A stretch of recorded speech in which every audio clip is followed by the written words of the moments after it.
बिस्मिल्लाहिर्रहमानिर्रहीम। इय्याक नअबुदु व इय्याक नस्तईन। ज़ पस्टेज बोंदे नोस्त खपलो द्रनो कदरमंदो इज्जतमंदो बहादुरो मशरोनो ला कागा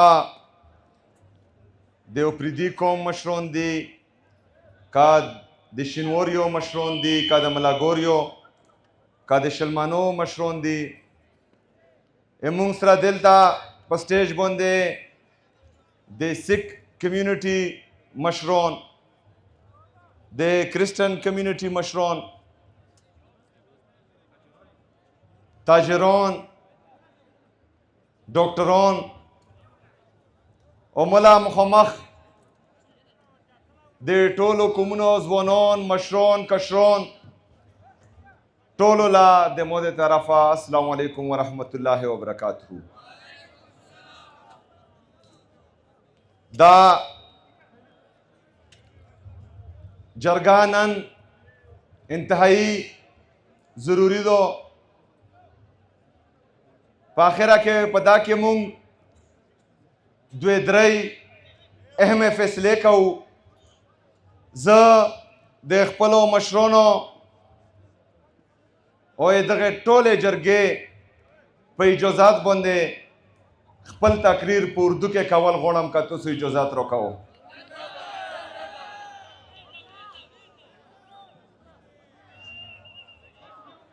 मेरे ज़िला खैबर के तमाम मशरान कशरान, मैं आप सबका शुक्रिया अदा करता हूं कि आज आप एक अहम मौजू पर एक अहम मौके पर यहां पर इकट्ठे हुए और इतनी बड़ी तादाद में इकट्ठे हुए, मुझे आप सब पर फख्र है।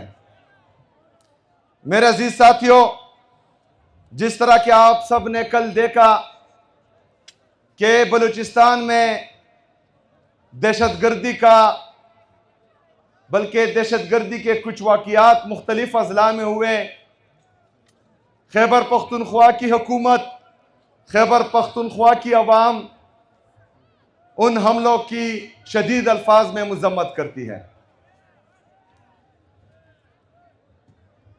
मेरे अजीज साथियों, आपको पता है कि 9 अप्रैल 2022 को जब रिजीम चेंज ऑपरेशन हुआ और इमरान खान साहब की एक जमहूरी हुकूमत को बैरूनी साजिश के जरिए गिराया गया,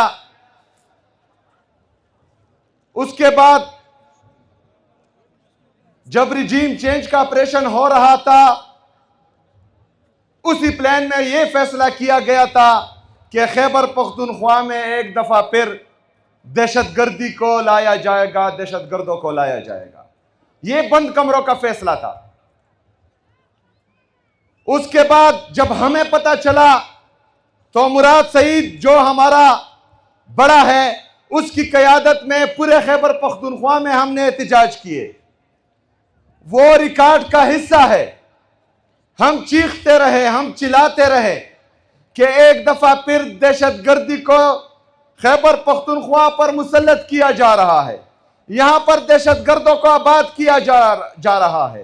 एक दफा फिर पख्तूनों के सर का सौदा किया गया है। एक दफा फिर बंद कमरों वाले पख्तूनों के सर पर डॉलर कमाने जा रहे हैं। लेकिन हमें कहा गया कि आप झूठ बोल रहे हैं। जो उस वक्त की वफाकी हुकूमत थी, उन्होंने भी इसको प्रोपेगेंडा करार दिया। उस वक्त के डीजीआईएसपीआर ने भी इसको प्रोपेगेंडा करार दिया। लेकिन हमने उनको बताया कि देखो पहाड़ों तक पहुंच गए हैं, ये दोबारा आ रहे हैं। लेकिन किसी ने उनके खिलाफ कार्रवाई नहीं की। जब पहाड़ों से नीचे आ रहे थे, तब भी हमने इनको बताया कि देखो पहाड़ों से नीचे आ रहे हैं, इनका बंदोबस्त करो, इनको रोको। लेकिन उनको नहीं रोका गया। जब बाजारों से हमारे घरों तक पहुंचे और बंदूक की नोक पर रात के अंधेरे में हमारे घरों तक पहुंचे और हमसे बंदूक की जोर पर खाना खाते थे। रात को वो बंदूक की जोर पर खाना खाते थे। सुबह को सिक्योरिटी फोर्सेस आते थे और कहते थे कि तुम लोगों ने इनको खाना क्यों खिलाया? अगर नहीं खिलाते तो वो मार देते थे, अगर खिलाते तो ये मार देते थे। हम जाए कहां? यहां पर खाना खिलाने का सवाल नहीं है। यहां पर पहला सवाल यह है कि वो मेरे घर तक पहुंचे कैसे? वो मेरे घर तक पहुंचे कैसे? सिक्योरिटी फोर्सेस की जिम्मेदारी है कि वो हमारे बॉर्डर्स की हिफाजत करे। मेरे घर तक पहुंचने के लिए 50 से ज्यादा चेक पोस्टों पर मेरे सिक्योरिटी फोर्सेस खड़े हैं। वो बॉर्डर भी क्रॉस करते हैं, आपके सिक्योरिटी चेक पोस्ट भी क्रॉस करते हैं। जब मेरे घर तक पहुंचते हैं तो फिर आप हमें उठाते हैं, जो सरासर नाइंसाफी है और पूरी दुनिया को खबर हो कि इस तरह ही होता है। दूसरी बात, जब हमारे घरों तक पहुंचे तो मिलिट्री ऑपरेशन की तैयारी के लिए हमारे घरों पर ड्रोन अटैक शुरू हुए। हमारे घरों पर जेट तैयारों से बमबारियां शुरू हुई। आप सब गवाह हैं कि एक एक ड्रोन अटैक में, तिरा में मेरे कौम के 21 लोग शहीद हुए। शहीद हुए कि नहीं हुए?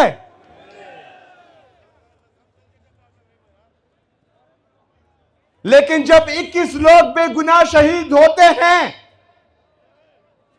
तो वो मीडिया जो अस्करी जरगे को लाइव दिखाते हैं, वही मीडिया हमारे इन 14 मासूम लोगों को दहशतगर्द बनाकर पेश करते हैं। मैं गवाही देता हूं, मेरे सामने मेरा ये पूरे खैबर का जरगा गवाही देता है। हाथ उठाकर बताएं कि वो 21 लोग बेगुनाह थे कि नहीं थे?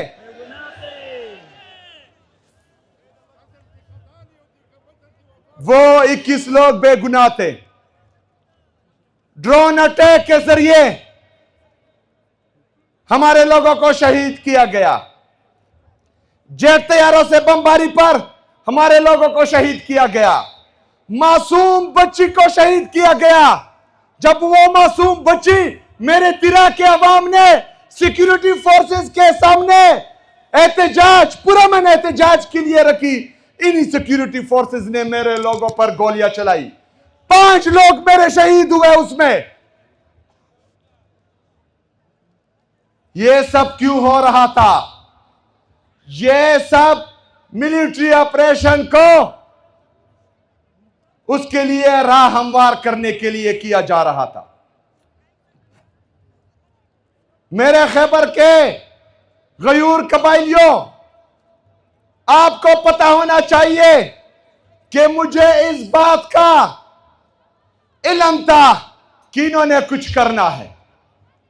इसलिए मैंने इनको आगाह किया कि अगर आज इस वक्त आप मुझे या मेरी हुकूमत को या पाकिस्तान तहरीक इंसाफ को खराब करने के लिए ऑपरेशन की तरफ जाते हैं तो याद रखना कि वहां बर्फबारी पड़ने वाली है। आप वहां पर मिलिट्री ऑपरेशन नहीं कर सकते। लेकिन उन्होंने एक बात मेरी नहीं सुनी, उन्होंने एक बात मेरी नहीं मानी। उन्होंने पहले मेरे खिलाफ यह बयानिया बनाया कि यह दहशतगर्दों के साथ मिला हुआ है। फिर इन्होंने यह बयानिया बनाया कि यह स्मगलरों के साथ मिला हुआ है। जब दोनों बयानियों में मेरे गयूर पख्तूनों ने और पाकिस्तानियों ने इनको शिकस्त दी तो इन्होंने इस ऑपरेशन का सहारा लिया मुझे खराब करने के लिए, मुझे बदनाम करने के लिए। बार बार कहने के बावजूद जब मेरे लोगों को मजबूर किया गया, इराक के अवाम को मजबूर किया गया, उनको जबरदस्ती अपने घरों से निकाला गया और मेरे लोग वहां पहाड़ों में सख्त बर्फबारी में फंसे और पूरी दुनिया ने देखा जो जुल्म और जबर मेरे इराक के अवाम के साथ हो रहा था, जो हमारी सोशल मीडिया ने और इंटरनेशनल मीडिया ने पूरी दुनिया को दिखाया, तो उसके बाद इनको एहसास हुआ कि हम शर्मिंदा होने जा रहे हैं। लोगों को हमारा प्लान एक्सपोज हो रहा है। तो इन्होंने एक कार्टून के जरिए प्रेस रिलीज निकाला। उस प्रेस रिलीज में लिखा गया था कि इराक के अवाम वो वॉलंटियरली यानी रज़ाकाराना तौर पर तिरा से निकल रहे हैं।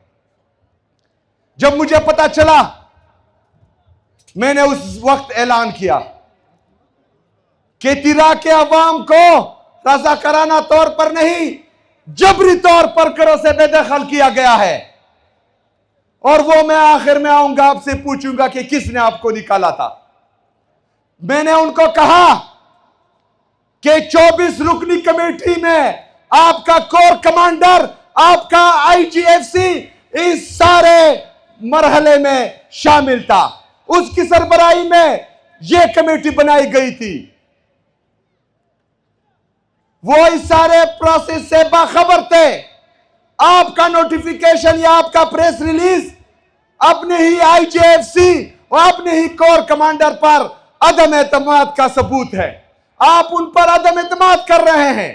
अगर आप ऐसा करेंगे तो कल को ना कोर कमांडर पर कोई एतमाद करेगा, ना आईजीएफसी पर कोई एतमाद करेगा, ना इनके साथ कल को कोई जरगे में बैठेगा, क्योंकि आप इनकी हैसियत को खत्म कर रहे हैं इस प्रेस रिलीज के जरिए। इस प्रेस रिलीज को वापस भी लिया जाए और माफी भी मांगी जाए, लेकिन उन्होंने इस तरह नहीं किया। अगले दिन 3 और कार्टूनों को बिठाया गया, उन पर प्रेस कॉन्फ्रेंस की गई। मेरे गैरतमंद कबाइलों,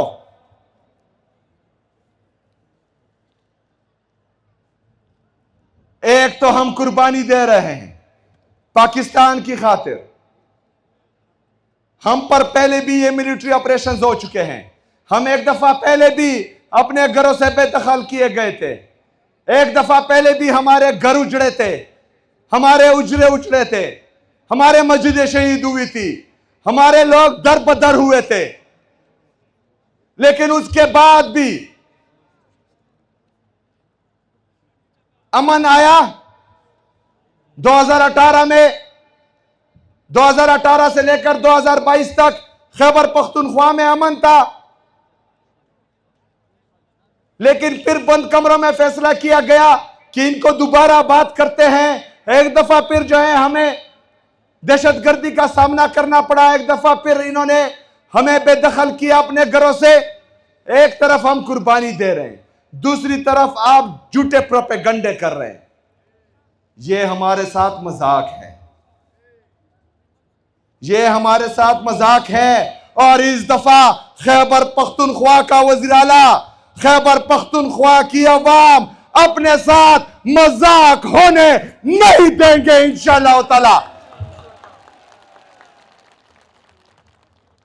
इस दफा आपके हर उस पॉलिसी के खिलाफ मैं भी खड़ा हूंगा, मेरी अवाम भी खड़ी होगी और आपके आंखों में आंखें डालकर हम आपको बताएंगे कि हम दहशतगर्दों के साथी नहीं, बल्कि आपकी पॉलिसियां दिन ब दिन दहशतगर्दी भी बढ़ा रही है और दहशतगर्दों को भी बढ़ा रही है। मेरे पाकिस्तानियों,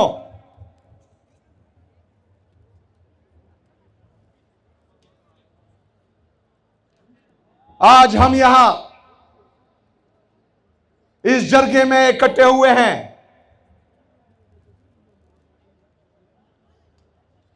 इनके झूठे प्रोपेगंडों को तोड़ने के लिए बात की जाती है कि 4 अरब रुपए आपने अपने लोगों के लिए क्यों रिलीज किए। इससे पहले जो ऑपरेशन हुए, मेरे कबालियों, आपके साथ वादा किया गया था कि जिनके घर तबाह होंगे उनको 4 लाख रुपए दिए जाएंगे। वो 4 लाख रुपए वफाकी हुकूमत ने आपको दिए हैं? दिए हैं? नहीं दिए। ये अपनी बीवियों के लिए, ये अपनी बेटियों के लिए 4-4 लाख रुपए का एक एक पर्स खरीदते हैं, एक एक सैंडल खरीदते हैं। मेरे खैबर पख्तूनख्वा का पख्तून वो अपनी जिंदगी की तमाम जमा रकम अपने घर पर लगाता है, अपने लिए घर बनाता है, अपने लिए छत बनाता है, और आप उसके लिए बेगैरतों की तरह 4 लाख रुपए देते हैं। शर्म आनी चाहिए बेगैरतों।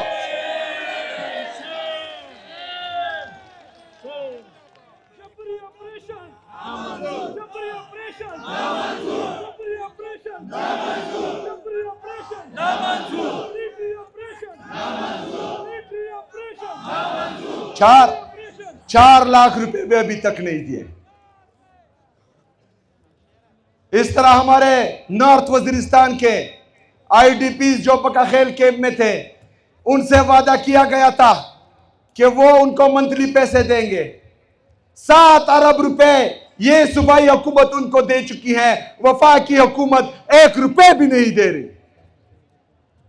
जो हमारे आईडीपीज के बकाया है वफाकी हुकूमत पर, वो 52 अरब रुपए है। जो पूरे सूबे के बकाया है वो 4758 अरब रुपए बकाया है वफाक हमारा। तो जब आप मेरे पैसे नहीं देंगे, आप जब मेरे अवाम को कीड़े मकोड़े समझेंगे, आप जब खैबर पख्तूनख्वा को तजुर्बा गार समझेंगे, यहां पर अपनी मर्जी के एक्सपेरिमेंट्स करेंगे और फिर मुझे कहेंगे कि आपने इनके लिए 4 अरब रुपए क्यों मुख्तस किए हैं। मेरे लोग हैं, ये मेरे लोग हैं, मेरा खैबर पख्तूनख्वा है, मेरा पख्तून है। 4 अरब नहीं 100 अरब रुपए दूंगा।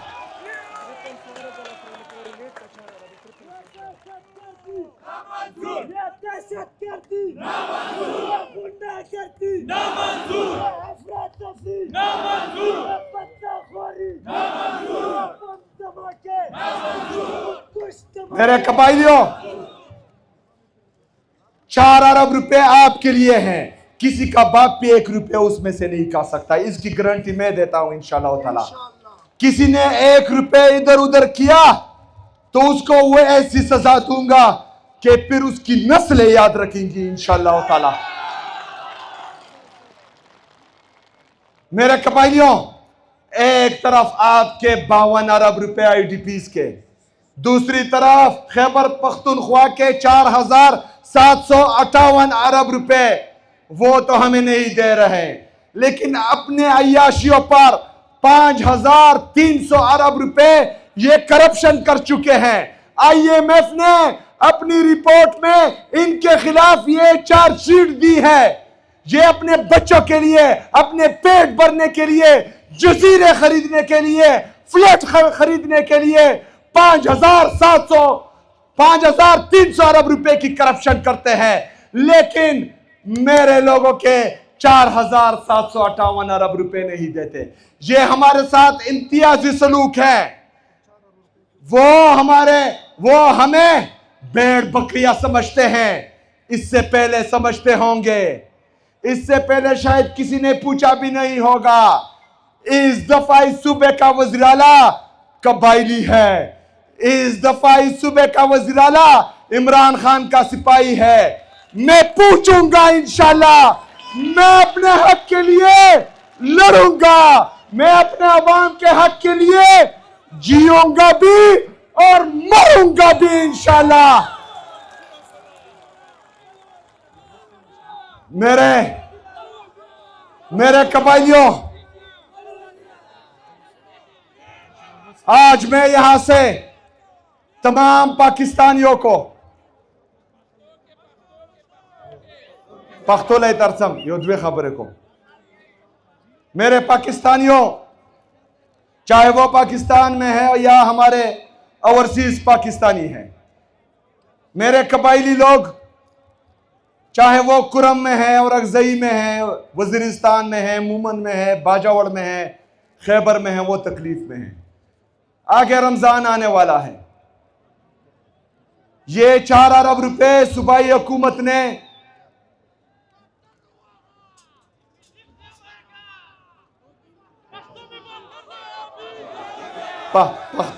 सफर,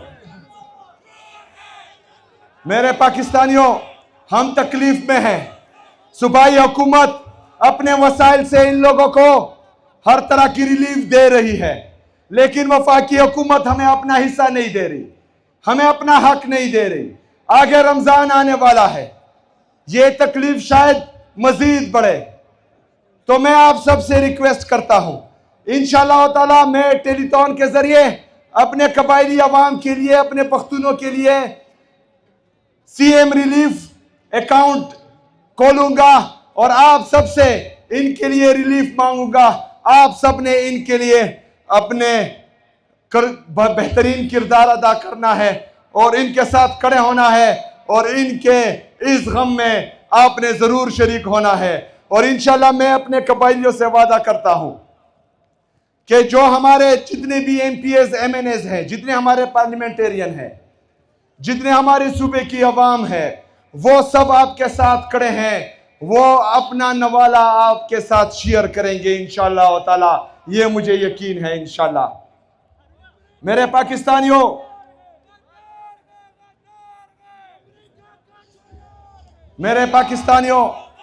मेरे कबाइलियों, जो रजिस्ट्रेशन चल रही है इंशाअल्लाह ताला, मैंने अपनी इंतजामिया को कहा है कि उस पर काम तेज हो, कोई भी हमारा तिराका मुतासिर वो लाइन में खड़ा ना हो, उस पर जो है तकलीफ ना हो, भरपूर तरीके से आपने उनको सपोर्ट करना है।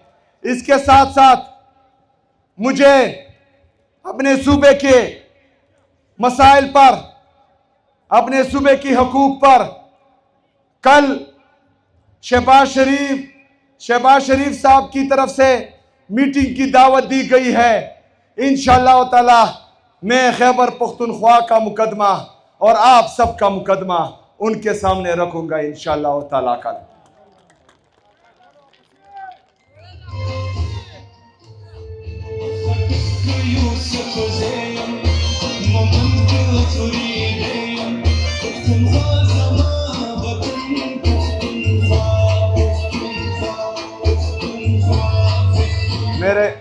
मेरे कबाइलियों, इंशाअल्लाह ताला इसके बाद में कुरम, बाजावर, औरंगज़ई, वज़ीरिस्तान भी जाऊंगा और हमारे जितने भी बाकी कबाइली अजला हैं उन सब में जाऊंगा, अपने कबाइलियों से मिलूंगा, क्योंकि इन्होंने पाकिस्तान के लिए बहुत कुर्बानियाँ दी हैं। एक माइंड सेट जो पाकिस्तान पर हमेशा काबिज था, वो कभी भी नहीं चाहता था कि कबाइली नौजवान मेन स्ट्रीम में आए, कबाइली नौजवान सूबे का वज़ीर आला बने। उनको तकलीफ हुई है मेरे आने से, उनको तकलीफ हुई है, और जिस तरह आप सब ने मुझे सपोर्ट किया है, इससे मजीद तकलीफ आपने उनको पहुंचाई है। और मैं चाहता हूं कि ये तकलीफ मैं भी पहुंचाता रहूं और आप भी पहुंचाते रहें। इन्होंने हमेशा इस माइंडसेट ने पूरे पाकिस्तान को कबाइलियों का जो इमेज था वो गलत दिखाया था। इन्होंने हमेशा दुनिया को ये दिखाया था और बताया था कि कबाइली वो जंगली होते हैं, वो जाहिल होते हैं। अबे बेवकूफो, कबाइली जंगली नहीं होते, कबाइली जाहिल नहीं होते। एक कबाइली ने तुम्हारी नींद हराम की है। हम मुहिब्बुल वतन पाकिस्तानी है, हम मुहिब्बुल वतन पाकिस्तानी हैं, हम एजुकेटेड हैं, हम आईन और कानून को मानने वाले हैं। और इसी आईन ने इसी कानून ने हमारे ये हाथ बांधे हुए हैं।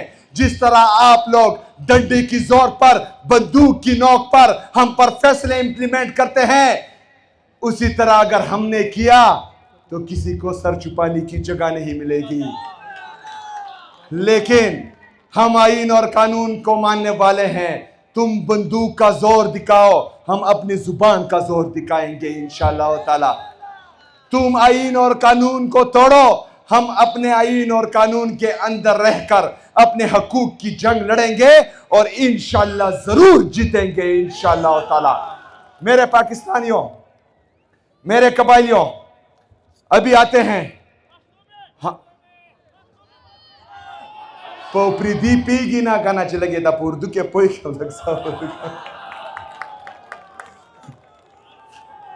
मुंगर सरा बखपला के पोई उचदा कम नदी पोई चदाए तलक पोई कम सदादवे खबरे पुरदू के कौम फैसला कहूं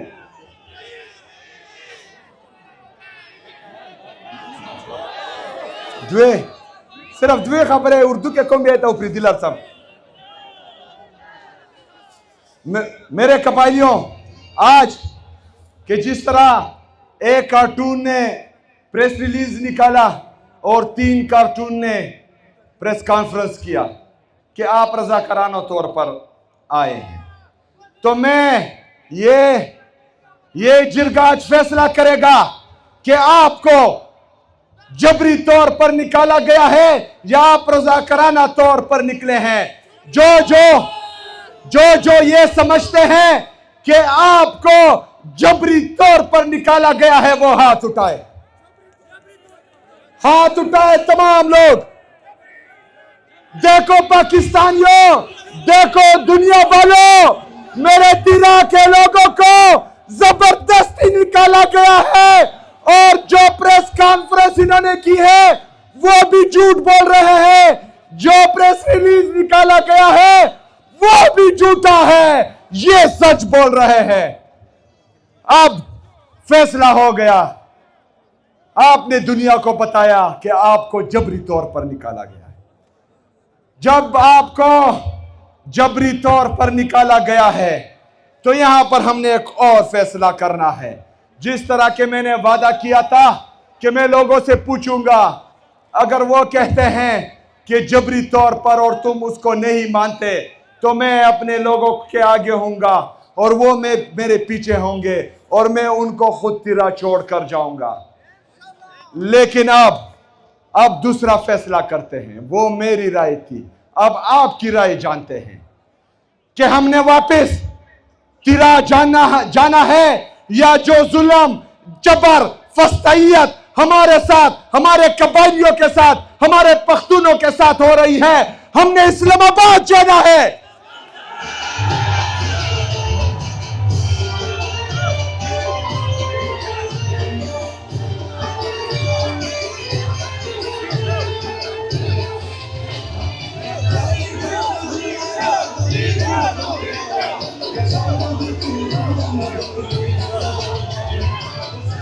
जो चाहता है,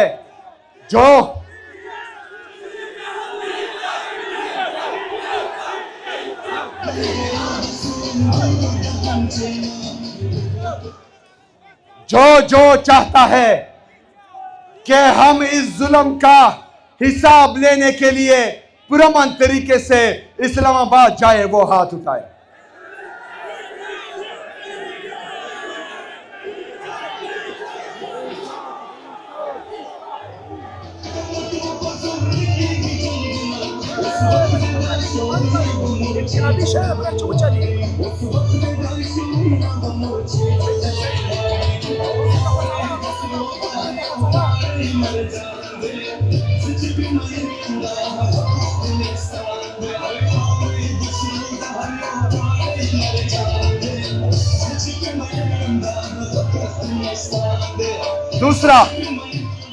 दूसरा फैसला भी हो गया कि हमने इस्लामाबाद जाना है इंशाअल्लाह ताला।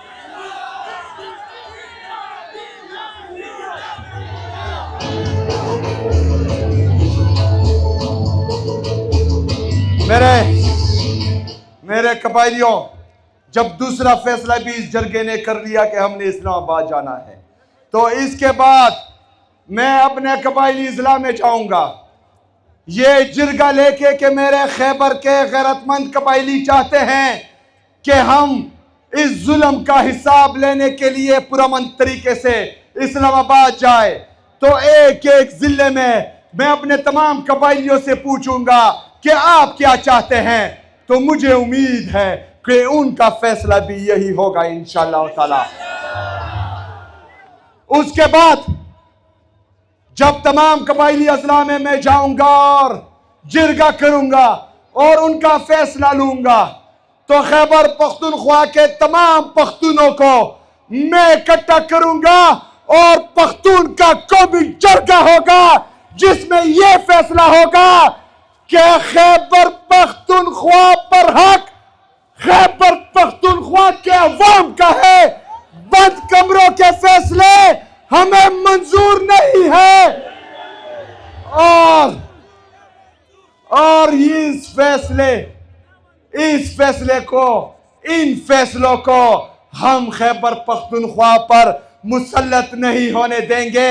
लेकिन ये बात खैबर पख्तूनख्वा की सरजमीन से नहीं, इस्लामाबाद की सरजमीन से उनके आंखों में आंखें डालकर हम करेंगे कि आपका हर फैसला नामंजूर, आपका हर फैसला, आपका हर फैसला, यहां पर राज सिर्फ खैबर पख्तूनख्वा की अवाम का चलेगा इंशाअल्लाह ताला।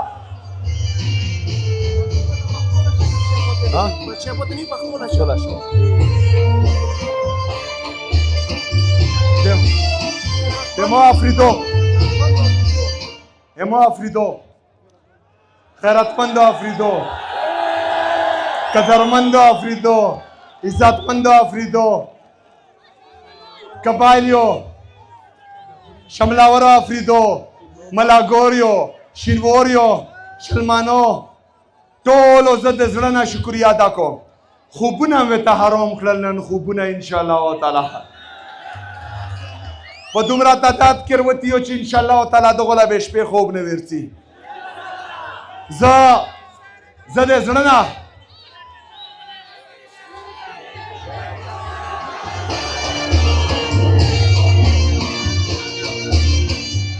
ज़द ज़लना है तो टोलो शुक्रिया अदा को और ज़े इसरा बार बार दावा दाको दाना मख्के में इसराम करिए रो वो सी इसराम को चे दा हार सुमरा कोशिश की चे दनियो टोल तो का तर्जमा की अर्जामा की मो नशी डोरा वलाई इंशाअल्लाह चे दा चाना ये प्लोर जोड़ कड़ा दे चे दा ते जोन सरा में लो की ब्या में नशी डोरा वलाई इंशाअल्लाह